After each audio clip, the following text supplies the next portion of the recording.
Magandang gabi po sa lahat. Magandang gabi, Burns. Magandang gabi po, Ma'am Kai. Evening sa Ang lahat. ating mga panauhin. Yes. Wow. Guest, Full ay house. guest. Full house po tayo ngayon ng puro PRM. Ayan. So, welcome po ulit sa ating another episode po ng ating Senior City Kwentuhan. And ngayon po ay nasa pang 38th episode na po tayo with the theme or title na Bridging Borders, Sharing Gains. Bakit kaya ito ang naging titulo ng ating episode ngayong gabi? Ayan. So, ngayon po ay may mga featured guests po tayo na si Ma'am Neng, si Sir Cha, si Sir Tolitz, and mag-share po sila ng kanilang mga experiences and learnings sa dalawang event po na naganap at nadaluhan nila noong Setyembre at Oktubre. Pero bago po tayo doon, kasi papakilala din po namin sila sa inyo formally later on. Ang Senior City Kwentuhan naman po ay nasa pang-5 taon na niya and co-hosted po ito originally nila Ma'am Girly Villariba and Sir Ed De La Torre. And simultaneously po naka-livestream po tayo sa iba't ibang Facebook pages ng ating mga partners. Unang-una na po dyan ang Inat Philippines, ang Senior City, ang senior sa panahon ng COVID, Lapis, Osiso, at ang bagong luma na Philippine Rural Reconstruction Movement o PRM. Ayan po. Yan. Itong linggo po na to, itong Sabado na to ay ikatlo po sa nabanggit namin ni Berna noon na serye ng mga workshops, conferences, study tours na DNM na ang sponsor, ang nag-organisa ay ang APO o ang Asian Productivity Organization, APO. Nasa Pilipinas, ang APO, national APO natin ay ang National Productivity Organization or NPO ay ang DAP or ang Development Academy of the Philippines. So ito po yung organization na nag-sponsor, nag-organize at nag-facilitate ng mga study tours na ito. Pero ngayong gabi, yun ating pong sina Charlie at si Katolitz ay APO ang nag-sponsor. Si Ate Neneng naman po, si Miss Leonora Lava, ay UNCCD naman ang nag-organize ng kanyang dinaluhang workshop. So yan po ang maikling introduction. So introduce natin sila, Birds. Sino bang unahin natin na magkukwento? Ay, pabatiin muna natin sila ng magandang gabi sa ating mga live na nakikinig at sa hindi live na makikinig sa mga replays. Shout out din po kung saan po sila ngayon. At saka kung nasaan kayo ngayon, Ate Neneng, ikaw muna. Sige, hello, magandang gabi sa lahat. Leonora Lava or Ate Neneng from Philippine Rural Reconstruction Movement. Currently, andito po ako sa Silang, Cavite. So magandang gabi, huwag kayong aalis. Parang patibot Okay, sino naman sunod, si Katolitz? Ay, wala akong video. Go, Sir Tolitz, rinig ka po namin.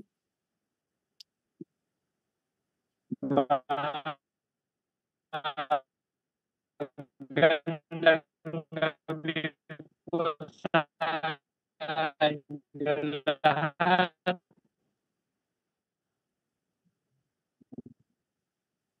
Pagtagpi-tagpiin po natin ang kanyang sinabi. Sa Magandang gabi daw po. pagkakaintindi ko po. Yes, magandang gabi daw po. At nasa silang po siya ngayon sa aming PRM Global Partnership Center. Ayan. Pero tawag nila sa akin ay Katolitz mula sa PRM. Dito po sa naka-assign sa GPC sa silang compound, no? So maganda yung lugar ko ngayon. May lamok, Malamok. Okay, Katolits. Thank you, thank you. Hanap ka ng medyo mas malakas na pwesto na mas malakas ang signal. Sige, sunod natin si Charlie. Hello po. Magandang gabi po sa lahat. Charlie Raso po mula sa PRRM. Ako po ay kasalukuyang nandito sa munisipyo ng Mamburao sa Mindoro Occidental. Yan. Thank you, Cha. Si Charlie po ay may inaasikasong proyekto kaya siya ay nasa Mindoro Occidental. Salamat sa inyong pagdalo sa ating episode ng Senior City ngayong gabi. So, ang una nating ipakwento, ayan na ulit si Katolits. Katolits, hanap ka ng pwestong malakas ang iyong signal para hindi napuputol. Pakwentuhin muna natin si Ate Neneng, Katolits. Okay po. Unahin muna natin ang pagbabahagi, ang sharing ni Ate Neneng. Yan po ang kanyang picture sa ating poster. Sa-stop share ko po at merong i-share si Ate Neneng na kwento ng kanyang dinaluhang mahabang title na workshop. Ikaw na, Ate Neng, ang mag-introduce. Take it away, Ate Neng. Okay, thank you, Kai. Okay? Sige. Someone else is sharing. Ikaw ang nag-share, Berna? Or ako? Pwede po ako. Ayan na. Sige. Nag-ano na ako. Nakikita ba? Yes po. Ayan. Yes. Okay, sabi nga po, gandang gabi po ulit. Ang sabi nga ni Kai, pagkahaba nung pangalan ng training na dinaluhan ko, ito ay workshop on transboundary cooperation in Asian region, Asian region development of the Peace Forest Initiative. So ginanap po ito ng September 11 to 13 sa Bangkok, Thailand. So ibabahagi ko po. Slideshow mo, Ate Neng. Wait. Okay, sige. Oo. O nga pala, Thank you. dapat i-slideshow ko lang. Sawadee-ka po. Yan. Alam ko lang ay kapong Sawadi ka, Ate Neng. Sawadi ka. Okay, sige. So, ayan. So, yun po yung yun yung dinaluhan ko sa Bangkok, Thailand, po. And ang ibabahagi ko po ay yung highlights ng kung ano ba yung nilalaman at saka ano yung nakita ko na mahalagang maibahagi sa atin doon sa dinaluhan ko sa Bangkok. At bilang gist siguro nung tungkol dito sa workshop dinaluhan ko, mas naka-focus po ito doon sa land degradation and neutrality, or yung land degradation na nangyayari hindi lang sa Pilipinas kundi sa iba't ibang panig pa ng Southeast Asia. So for that, ayaw bumaba. Ayan. Ito po yung mga iba't ibang bansa na dumalo doon, yung participating countries. So naka-alphabetical po ito. So ando doon po ang taga Brunei, Darussalam, Cambodia, Indonesia, yung Lao People's Democratic Republic, Malaysia, Myanmar, the Philippines, Singapore, Thailand, Timor-Leste, and then ang Vietnam. Po. So yan po yung mga bali marami, inabot ng 11 countries ang nandoon. Other than doon sa iba pang mga representatives coming from other organizations. Pero ito po mga participating countries na to, sa totoo lang po ay 2 lang kami or 3 NGOs na represented. The rest ay puro galing sa mga government representatives ng mga countries na ito, either coming from their forest division or forest ang tawag doon, ministry, or yung nanggagaling sa agriculture ministry. So lahat po yung mga participants na yon galing doon sa 2 pangunahing ministry ng iba't ibang bansa. So yan. So ano nga ba yung layunin? Ano yung objectives? Ang daming ang hahaba nung pero hindi ko naman mabago, kasi ito yung nakaset talaga na objectives. Una, sensitize the participants to the PFI. Yung PFI, binanggit ko po kanina, Peace Forest Initiative. So, on land degradation and neutrality, or yung LDN, sustainable land management practices, and other related concepts and international frameworks with focus on how this contribute to peace building and conflict prevention. So, parang ito hindi na bago din sa atin, ano? Kumbaga, papanong yung mga initiatives sa land degradation or yung mga initiatives on addressing land issues ay makaka-contribute sa peace building, ano, and conflict prevention. Actually, ganito na yung ginagawa natin sa Cotabato, no? Yung ating organic agriculture, hahaba ako, pero ang ganda po ng epekto ng organic agriculture project natin sa Cotabato, kasi ang nangyari doon, yung ating mga Maguindanaon or Muslim brothers at ang Christian sama-samang nag-i-implement at nagtutulong-tulong doon sa proyekto. Anyway, ang second po na objective no ay provide a platform for ASEAN countries to jointly discuss land ecosystems and restoration.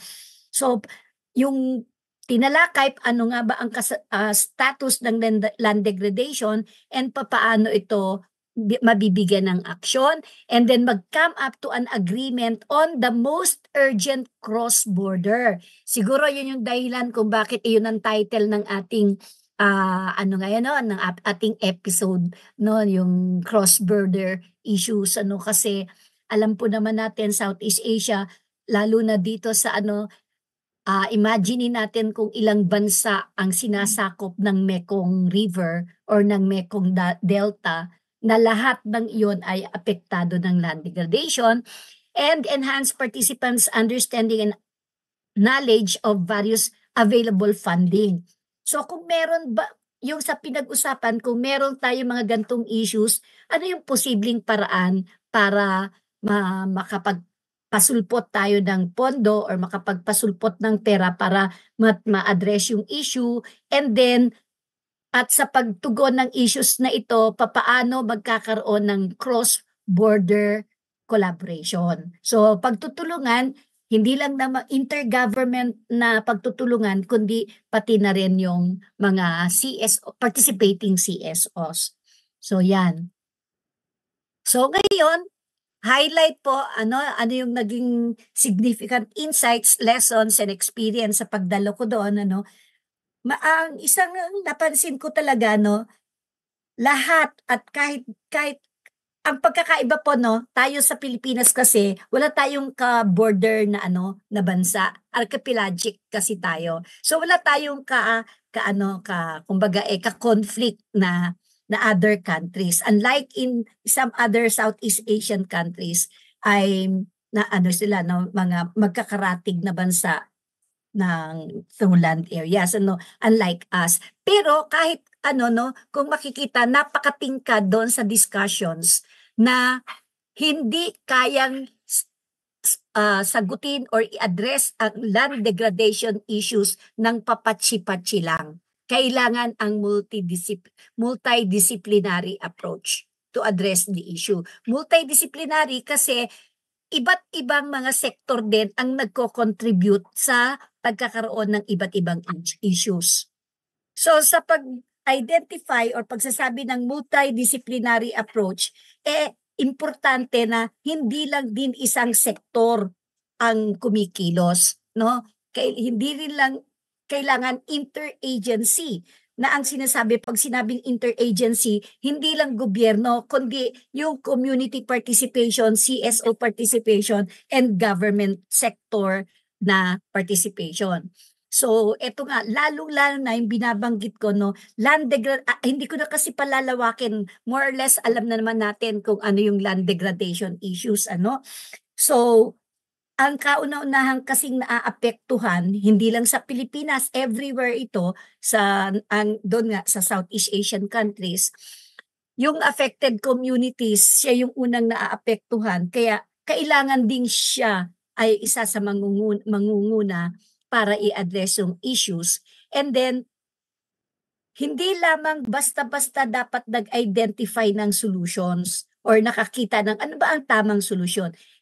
Katulad ng karanasan ng maraming bansa sa Southeast Asia, hindi sapat na may solusyon. Kung ano man ang solusyon ang ma-identify, kailangan sinusuportahan ng mga pulisiya. At hindi lang basta pulisiya, kundi kailangan kung may polisiya, ando doon ang commitment to strictly enforce laws and policies.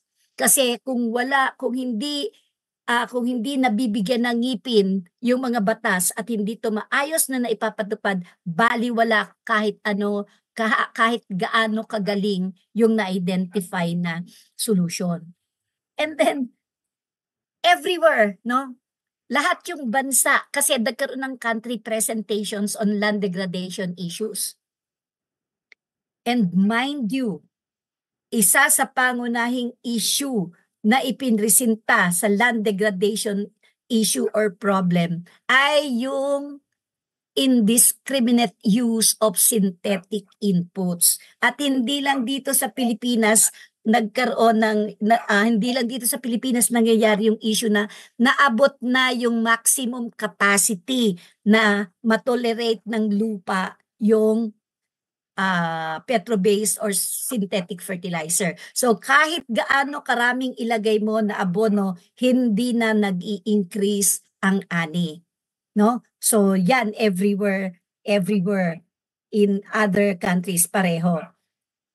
And ang sinasabi dito ay kailangan sa ganitong other than sa pag-address ng biodiversity concern, kailangan din na bigyan ng tutok yung biodiversity conservation and multiplication. Pag sinabing biodiversity, hindi lang sa lupa, kabilang na rin yung mga ibon at wildlife, kabilang na rin yung nasa dagat. So lahat yun ay kailangang ma-address at matutukan. Yan. And then, sa pag-address ng issue, kailangan mag-level off, magkaroon ng common understanding. Ano ba ang sustainable land management? Kasi merong isang malaking issue na natalaka yung lahat ay merong sustainable land management na mga ginagawa, pero at iba't ibang sektor hindi nagkakaintindihan kung ano yung sustainable. Simple, actually lumabas doon, simpleng tree planting lang, hindi pa magkaisa kung ano at saan dadalhin ang tree planting. Hindi lang pala yan sa Pilipinas, everywhere in Southeast Asian countries. And the close monitoring is very important. Sustainable financing is really needed. And then, especially actually ito yung binabanggit ko, napakalaki na ng land degradation issue sa Mekong Delta, no, yung sa may Mekong River Delta at yung island countries. So kailangan talagang makabuo ng proposal para maiayos at matugunan to, no? And then okay, so yung mga na-identify na iba't ibang solusyon, sabi ko nga hindi nagkakalayo yung mga issue sa land degradation and sa sustainable land management doon sa issue ng Pilipinas at iba pang bansa. Pareho ang ating mga sentimiento. Pare-parehong may ginagawang pagkilos, pare-parehong may proyekto, pare-parehong nagbibigay ng budget. In the end, false solution ng iba at hindi natutugunan ng ayos at patuloy pa ring tumitindi ang problema. So, tayo, sabi natin na kasi yung Southeast Asian countries, magkakatabi ang mga yung sa Mekong Delta or Mekong River. Pero ang sabi, tayo ba kaya sa Pilipinas ay apektado? Yes, definitely.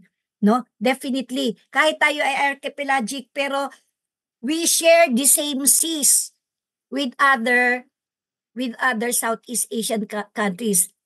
I know you are familiar with the Coral Triangle, Yung Coral Triangle, Indonesia, Malaysia, Philippines. So yung mga hindi lang yung isda ang tumatawid din ang ibon, no? At tayo ay home to migratory birds. So kung ano man ang mangyari sa ating kalupaan, anong mangyari sa ating karagatan, yung mga ibon na nagta-transfer from one place to another, ang isa sa malaking apektado. So ang sinasabi ko nga dito, so we share the same biodiversity concern. So ibig sabihin kailangan mai-address natin to. Hindi lamang, sabi nga pwede mo bang pigilin yung isda na wag lumangoy papuntang Indonesia? Definitely not. No? So, pwede mo bang yung migratory bird o wag kayong lilipad dito sa Pilipinas kasi kukunti na resources namin. Hindi pwede. No? So, napakalawak ng kailangan tingnan natin regarding this. So, yon. And ito yung isang nabanggit ko na kasi kanina, no? Na napakalaki ang maiko-contribute ng pag-address ng land degradation neutrality para sa peace building, no? Kasi nga transboundaries no? Pero ang punto, hindi mo naman pwedeng sabihing pagbubagyo dito ka lang, wag kang lalampas ng bansa. Hindi pwede 'yon, no? So that is why dapat nagkakaroon ng pagsasama-sama sa pag-address ng issue. And of course, lastly, ang tanong, sino ba ang dapat kumilos? So nabanggit ko na kanina, lahat dapat kumilos, dapat lahat mayroong contribution, ang gobyerno, ang CSO, pero ang tanong, may magagawa ba ang mga bata? Definitely yes, sa kanila dapat magsimula. Dahil napansin ko rin kahit doon sa umatenda ko doon sa Bangkok, tumatanda na ang mga tao na nai-involve. Kailangan ang new blood, no? So hindi lang talaga hindi ang dapat talaga merong kabataan, and hindi lang sa karaniwan nating sinasabi na yung engaging them kasi sila ang mga techie, sila yung mas nakakaalam ng social media, at sila ang mas nakakaalam kung paano kausapin yung kanilang ka-age or kanilang ka-generation. Pero the point is, ang laki ng dapat baguhin sa mindset. No? So yung mindset setting, pagtingin, and then kasi kapag yung mindset ng kabataan hindi mo na bago ngayon, magpapatuloy yan hanggang sa ano na ba tayo ngayon? Gen Alpha, susunod Gen Beta, tatagos yan kung merong mga maling pagtingin, no? So that is why very important. And sa ano pa lang, yun nga binanggit ko, in the education building, mind setting, kailangan ng mga tamang pagtingin hinggil do sa ano ang land degradation, ano ang sustainable land management, and how are we all be able to participate in addressing these issues. So yun po. Salamat po. Sorry, inubo na ako. Neng, wala. May pictures ka habang Hi? Yan. Yan, sorry na hindi ko na ayan yung iba't ibang mga photos. Ang dami, hindi ko na lang inilagay lahat, namili lang ako ng ilan.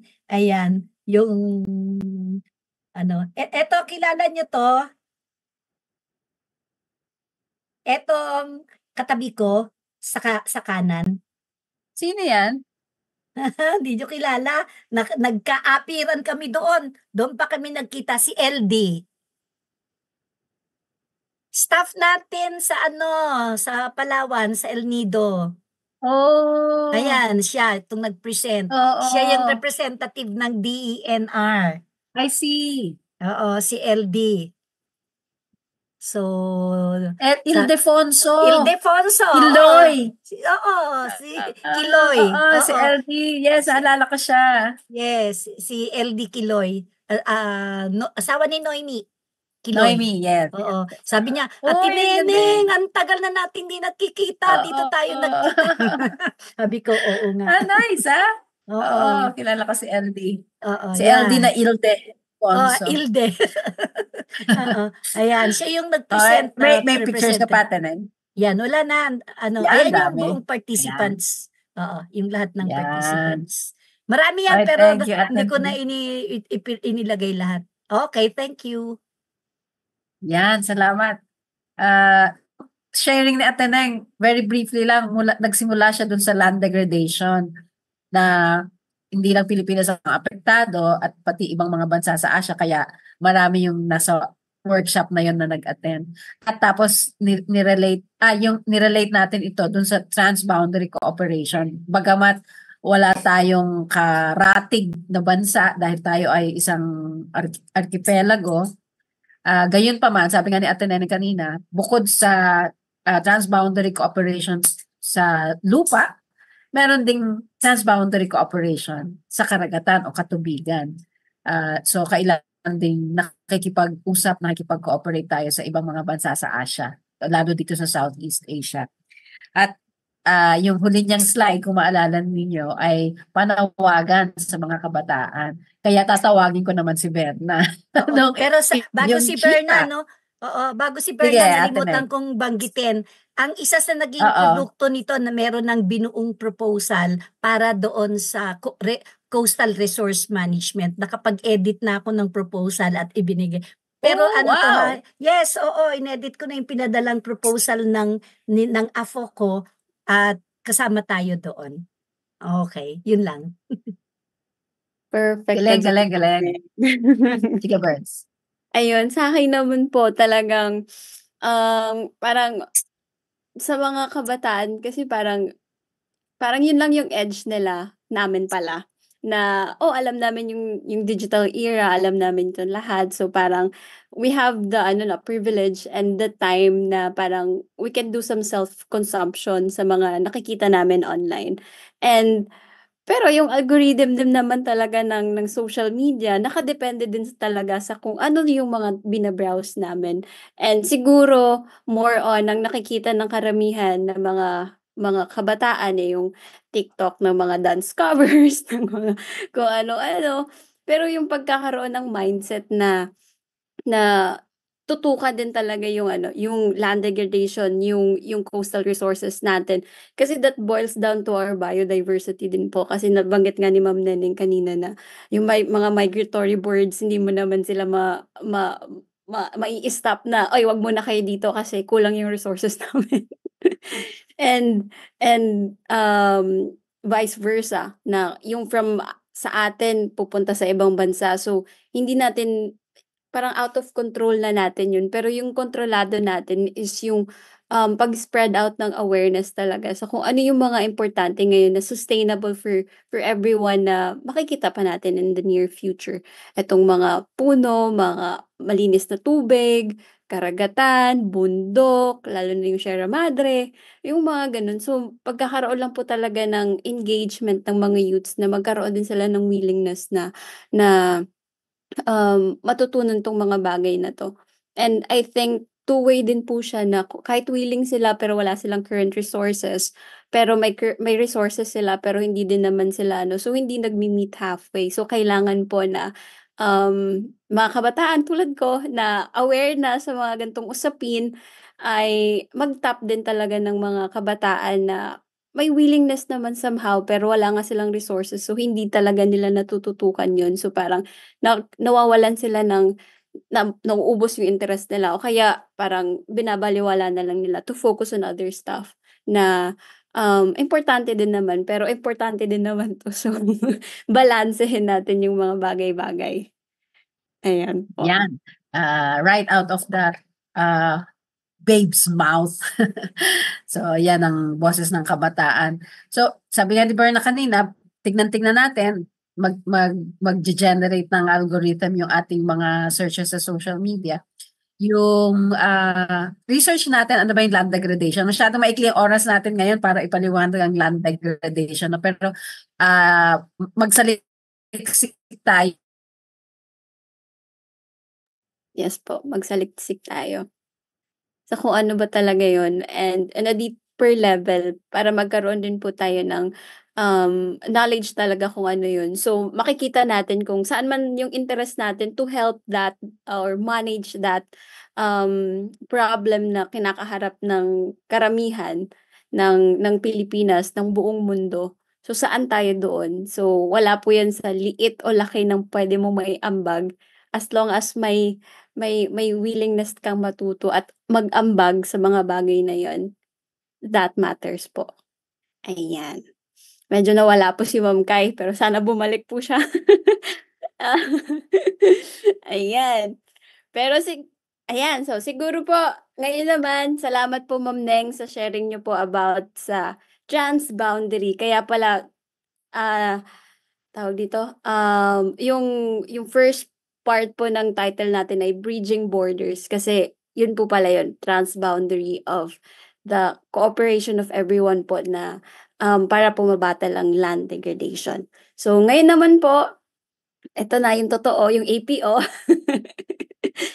Nung nakaraang Oktubre po, last month lang, may dalawa po tayong delegates at representative po na ipinadala po ng PRRM as the representatives po ng sa konferensya po na ito about gain sharing. Kaya po yung second part po ng title natin ay sharing gains. So, hindi ko na po papatagalin pa. Sabay di, Sir Tolitz and Sir Cha. Oy, alam ko yung hello ng Vietnamese. Na-search ko ng mabilisan. From Sawadee Ka to Sabay di, hello po. Ayan, Ma'am Kai, welcome back. Ayun. So, Sir Cha, gusto niyo po bang mag-share ng screen or ako po? Or video po muna pala? Kayo, kung ano mas, sige, video. Mga short video lang naman yata yun. Sige, okay lang. Thank you, Sabay di. Din sa inyo dyan.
His Excellency Maritong Kamusit, Minister of Industry and Commerce of Gambia. It is my great honor to welcome all of you to the Conference on Productivity Gain Sharing for Rural Development, organized by the Loudness on Productivity Organization in cooperation with the Asian Productivity Organization.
Indonesia.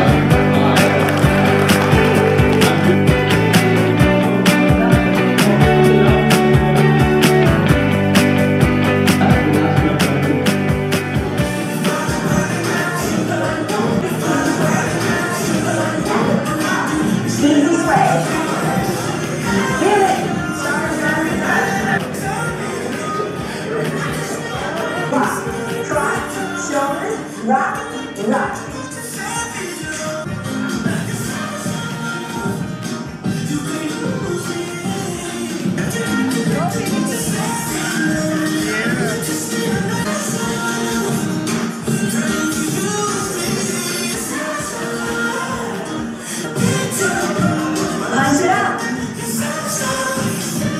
Wind down.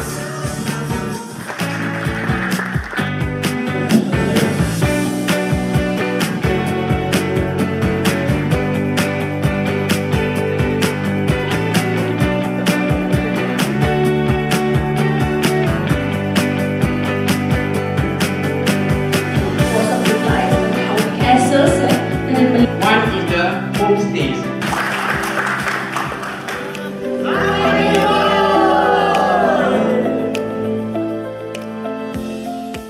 So I have the kind of 3 pages of speeches to that. I hope you don't mind if I read them all.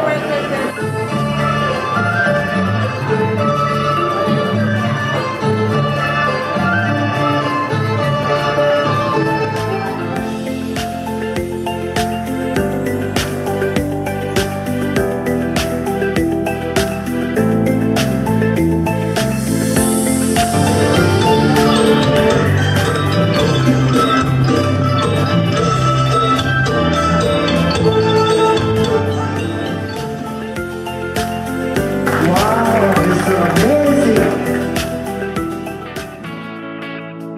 Maybe also we have graduate. Because he was the founder.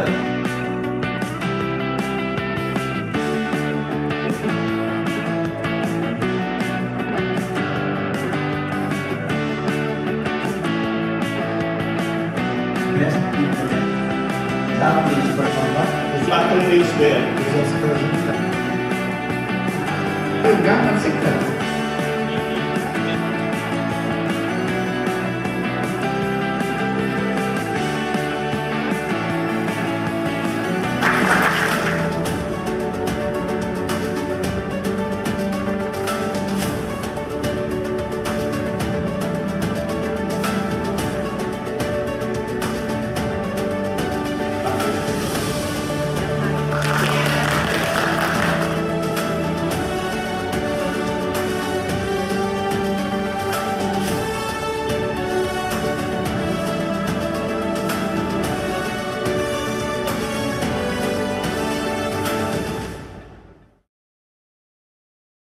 Wow! Sa 2 araw po na yun, grabe. Ang dami pong video. Ayan po.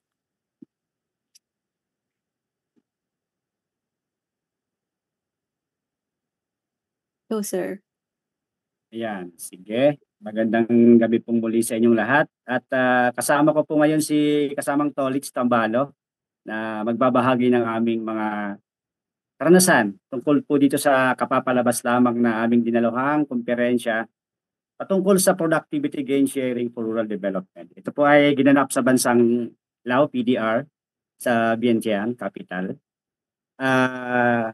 Ito po ay dinaluhan ng halos 15 bansa sa Asia at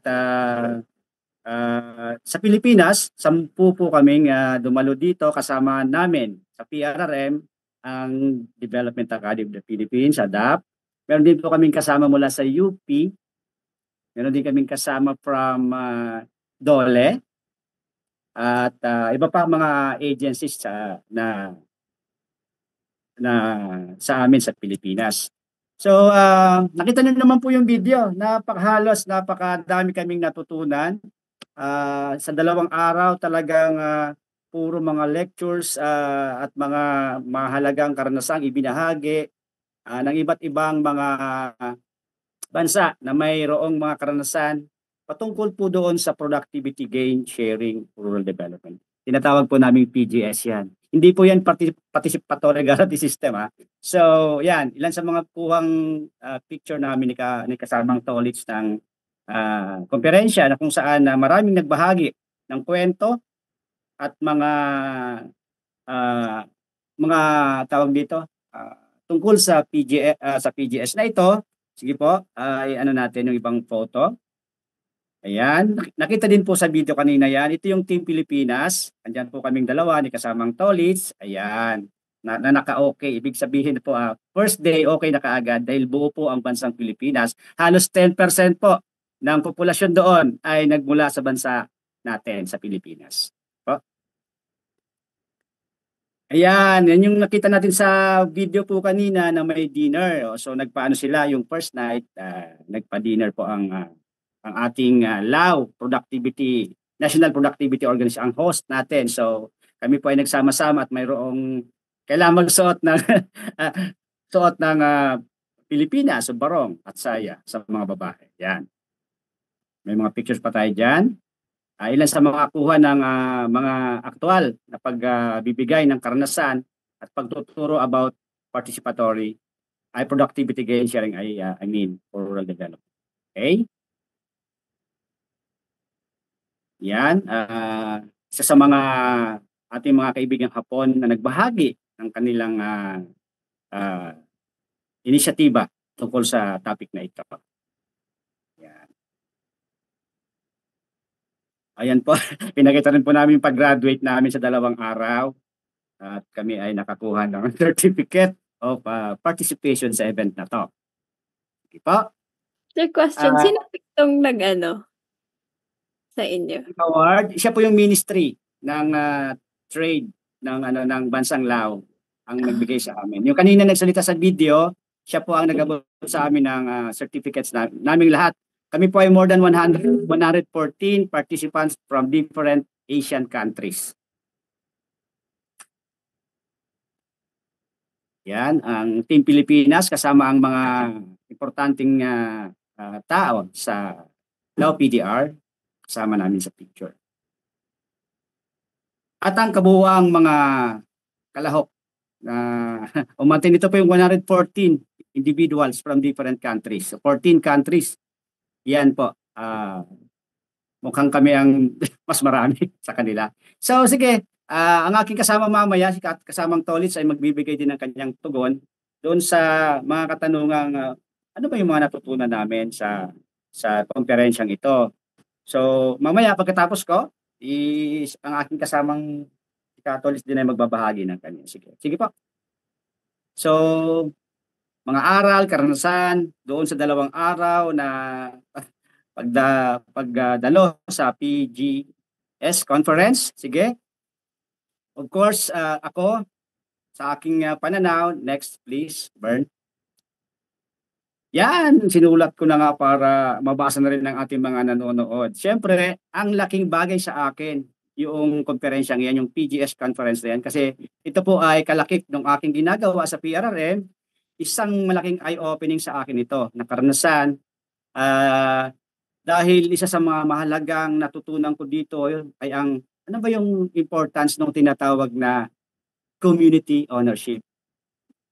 So, especially dun sa inisyatibang pangkaunlaran for sustainable development, syempre, may mga technical at financial na resources ay talagang crucial na kailangan sa PGS na ito or sa productivity gain sharing na ito. At dahil ang tagumpay nito ay nakasalalay sa aktibong partisipasyon, syempre, ng community. Tapos, pinakita din doon sa ating conference yung mga siyempre, may mga karanasang di nagtagumpay sa usapin ng PGS sa una, but then sa mga susunod na nagbahagi, mas maraming binahagi ang usapin ng tagumpay. Dahil siguro po doon sa pinokos nila yung pag-empower sa local community para i-absorb yung gusto nilang mangyari dapat o yung community ang may-ari ng initiative para sila ay magsama-sama para ihulma o magtulungan para ihulma ang kanilang kaunlaran sa kanilang komunidad. So this is community-based kasi yung PGS. Sige, Sir Tolits. kasamang Tolits.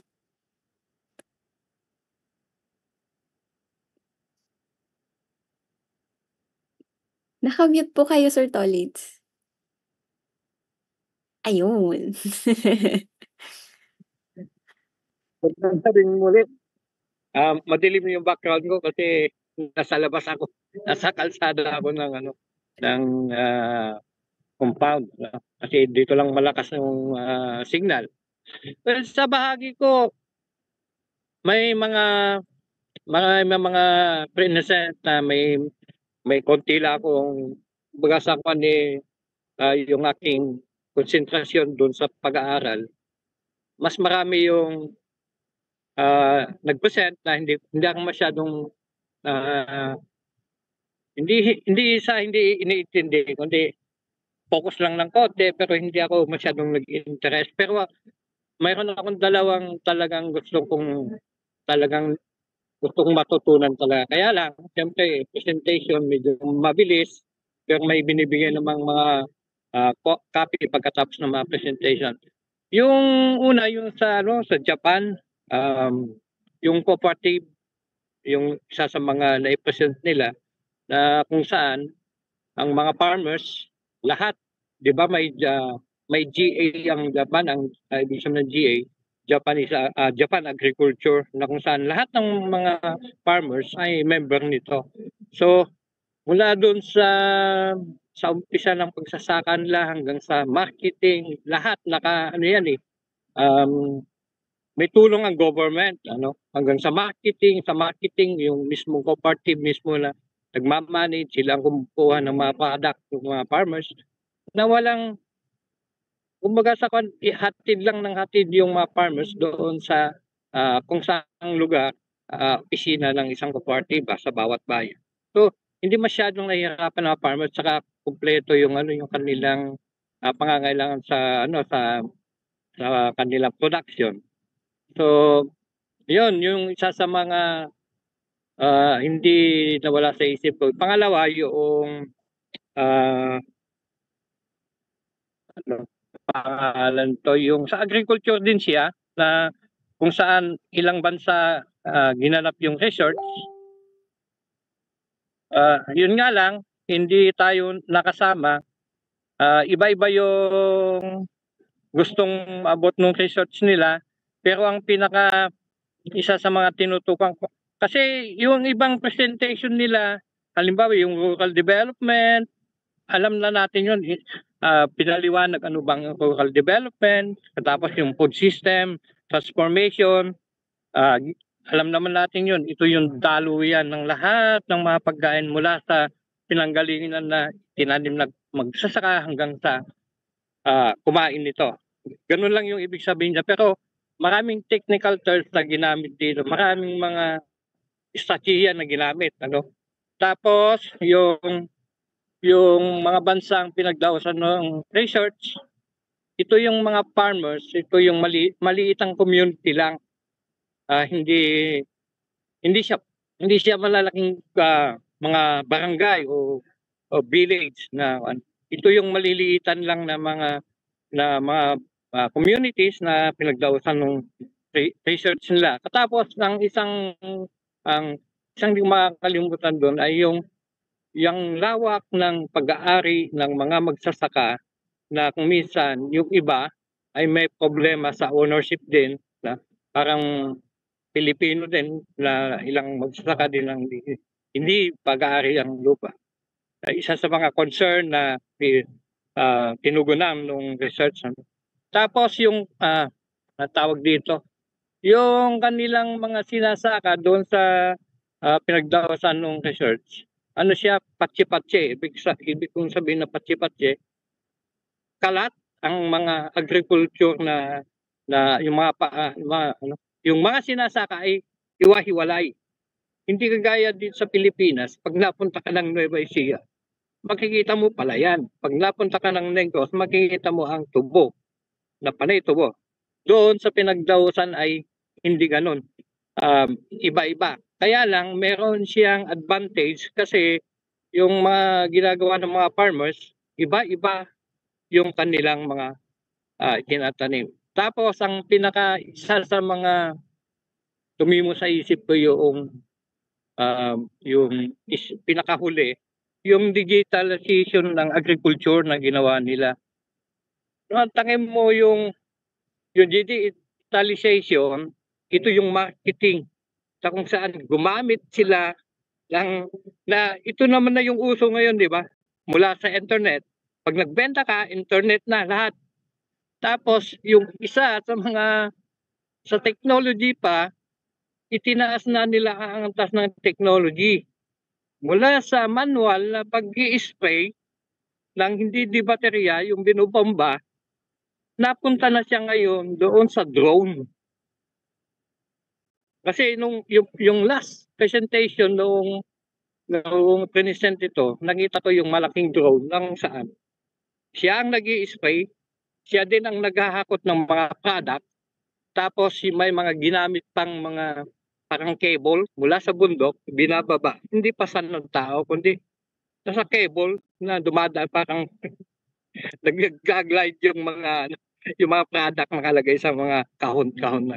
So, doon na focus yung attention ko nung presentation na yun. Kasi, siyempre, bias talaga ako. Agriculture talaga yung tinutukan ko. So, sabi ko napakaganda. Sana magawa din dito. Tama din naman na ang agriculture nile-level up na. So, dapat halimbawa, yung cooperative bank na itatayo natin, pwede nating mag-start ng mag-digitalize, ipakita na natin, na-umpisa naman na natin ang mga produkto natin sa mga Facebook na, kaya lang hindi siya tuloy-tuloy. Dapat, tingin ko, makakailangan natin magpo-focus talagang tao na ang lahat ng produkto na organized na grupo natin, wala mangisda, lahat, magsasaka, kahit mga produkto ng mga kababaihan, siyempre ang mga magnyuyog, ipasok natin sa isang digitalization na kung saan makikita lahat ng sino man ang gustong magbukas, Pilipino man yan o taga-ibang bansa, makikita nila lahat ng produkto natin ay andon. Nasa loob ng isang tawag dito, Facebook na PRN. Ganun yung productivity gain sharing ba ay bagay lamang sa mga kooperatiba o may iba o kahit sa ibang organisasyon, uri ng organisasyon?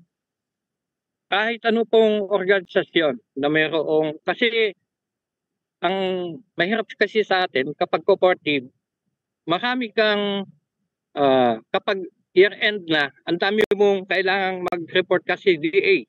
Kali, kasama namin ng CDA, hindi nabanggit lang ni Pro, nakalimutan na siguro.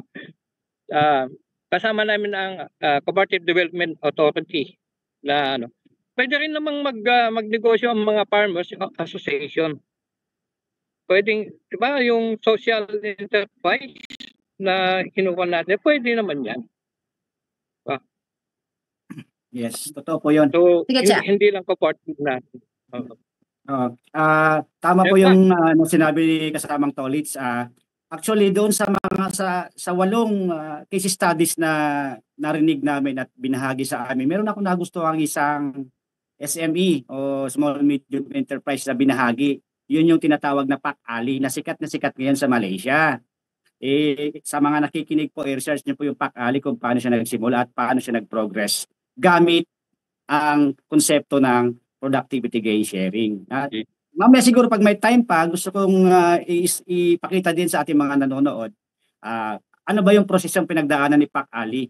PAC-ALI is siya yung produkto ng pickles, fruit pickles. Ang ganda ng konsepto nila, paano nila binuo at paano nila in-implement at paano nakatulong yon sa hindi lang sa community, kundi sa organization itself na nag-grow, nag-expand siya hanggang sa ngayon ay sikat si PAC-ALI sa Malaysia.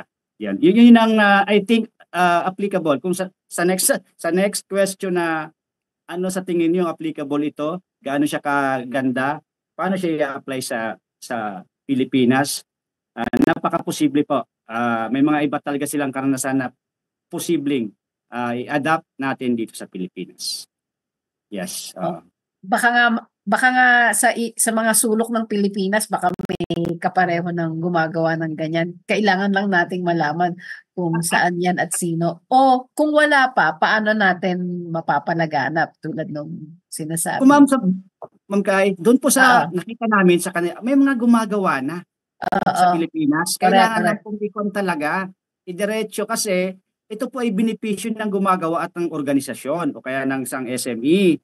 Sabihin both win-win solution para yung tao at saka yung organisasyon ay parehas makinabang. Bukod sa dinideliver mo yung maganda at di kalidad na produkto, kung produkto man yan, ngayon, binibigyan mo ng insentibo ang mga produktibong tao o empleyado na gumagawa. At ang insentibong yan ay iba-iba. Non-monetary, monetary, etc. So, doon sa PAC-ALI na sinasabi ko po, ang ganda ng eskemang binibigay niya sa mga empleyado.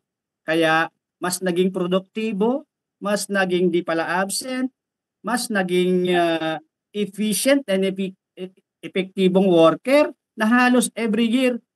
Ibig sabihin, may reward silang natatanggap dahil ginagawa nila ng mabuti at epektibo ang kanilang ang gawain na nagpapaboost ng income. Performance, income and performance. Ito po ay talagang performance-based ito eh. Itong productivity gain sharing ito. Paano ini-incentivize o binibigyan ng reward itong mga worker para nakakatulong siya doon sa pag-growth ng company o ng isang maliit na organisasyon.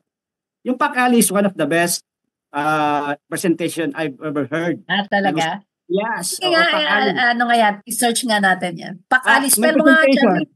I have presentation kay Berna. Short lang. Sige, ilang minuto na lang tayo.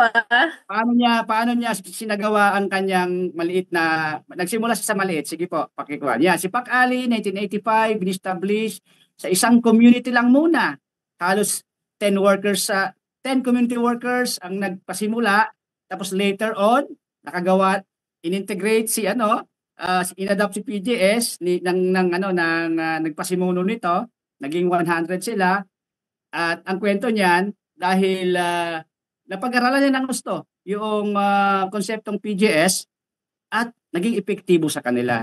Na tumaas yung kanilang net sales, revenues, at syempre dahil diyan, may binabahagi sila sa mga workers. Pa ulit, yan yung prosesong ginagawa nila. Phases, paano nila in-implement. Phase 1, in-startup niyang PGS system. Pangalawang phase, in-establish yung PGS sistema. Paano? At yung pangatlo, in-implement na. Dahil alam na ng lahat, ayan na. May monitoring, lahat. So, dumadaloy na yung PGS habang nagiging efektibo yung kanilang mga worker. Next po, pataas. So, may iba't iba siyang uri ng insentibong binibigay sa kanyang mga trabahador. May formal, informal, team-based o team. Pwedeng 10, 5, at non-monetary. So, yan ang estilo ni PAC-ALI. Next po. Ayan, halimbawa, sa cutting section, pag may mga taga-cut na, kasi pickles yan eh. Pagka ikaw ay sumobra sa quota, bibigyan ka ng tawag dito, additional ilang kilo pa na produce mo, beyond doon sa dapat mo ma-produce, meron kang, halimbawa sa pickles, per kilo din ang bigay.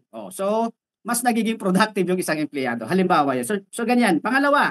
Sige po, pangalawa. Pag wala kang kasi sa cutting section, sa naghihiwa ng mga gulay-gulay na para sa pickles, pagka zero injury, may reward ang empleyado. May insentibo ang empleyado. So mas effective, maingat, walang may mga ganyan pong eskema silang binibigay. Next, parang ganyan. Ayan naman, yung mababa. Kung mababa ang kalidad ng kanilang production, merong ginagawa ang management. So, parang tinuturoan pa nila ng gusto or ginigiyahan para mas matuto pa at maging kapaki-pakinabang sa loob. Sige po. Yun yung mga formal incentives natin. Halimbawa, sa reducing absenteeism, multitasking, yan po, ilan sa mga scheme ang nakikita nila na pwede mong gawin para ma-incentivize mo. Pag 100% attendance, meron kang reward or incentive. Tapos sa multitasking, you're working with this, plus working with that, plus nagtuturo ka pa. So parang ganun sa kanila, kay Pac Ali. Sige po. Sa grupo, pag yung may isang grupong talagang nangingibabaw sa productivity, effectiveness, efficiency, binibigyan din po nila pagdating ng annual, ang grupo na yan na talagang gumagawa ng mas mataas na production sa loob. Sige po. Yan, ang ilan sa mga non-monetary. Meron silang ginagawang mga tawag dito, team building, capacity building sa kanila para yun yung magiging sukli naman na hindi sa perang pamamaraan, sa skill, sa karanasan, etc. So, yan isang halimbawa yan, pag-enhance ng kanilang capacities para mas efficient at effective sila sa kanilang paggawa. So, yan ang sa lahat po, medyo dyan ako na-impress naman po sa best practice na yan sa Malaysia po, yung Pac Ali. Sa mga nakikinig po, search nyo lang po, Pac Ali. Kaya lang, nasa Malaysian kasi. So, kailangan ng English translation. So, yan po. Applicable po siya sa tingin ko sa Pilipinas. At alam ko pong ginagawa na rin yan ng mga ibang SMEs sa Pilipinas. Yan po. Salamat, Charlie at Kato Litz. So yung si Ate Neneng, pakita ka na ulit. Si Ate Neneng, siya yung unang bahagi natin, yung bridging borders. Dahil transboundary cooperation sa kalupaan, kagubatan at karagatan, katubigan. Ang pangalawang bahagi naman ng episode natin ay sharing gains. Yan naman yung productivity gain sharing na binahagi sa atin nila Charlie at ni Kato Litz na isa nilang workshop na dinaluhan sa Lao PDR at si Ate Neneng ay sa Thailand. So, salamat sa kanilang tatlo. Dapat pala tig-isang gabi kayo, no? Tig-isang episode para mahaba-haba ang ating kwentuhan. Kulang ang tig 30 minutes. Bawi tayo sa susunod. Sige, pasalamat tayo mga kasama. Thank you po. Maraming salamat po sa pag-imbita at sa mga nakinig po sa amin at nakapagbahagi kami kahit pa konti ng aming mga natutunan sa aming mga pinuntahan. Sa muli pong susunod na pag-imbita uli sa amin at nagbabahagi. Thank you, Kato Litz. Sige po. Maraming salamat at sana may marami kayong napulot sa aming mga ibinahagi. Hanggang sa muli. Salamat po sa inyong lahat at sa pakikinig. Sana may natutunan kayo sa aming binahagi at hanggang sa muli po sa susunod na kwentuhan ulit. Magandang gabi po sa inyong lahat. Thank you. Burns, announcement for next week. Yes po. So next week po, dahil magsiselebrate po tayo ng Bonifacio Day, November 30, Sabado po yan. So meron po kaming special episode para po sa episode po natin na episode 39 for next week po. So Araw ng mga bayani. Yes. Kita-kits po. Okay, kita-kita po Okay, next week. sige. Salamat Salamat po, Salamat. Sir Salamat Dolly. po. Salamat, Sir John.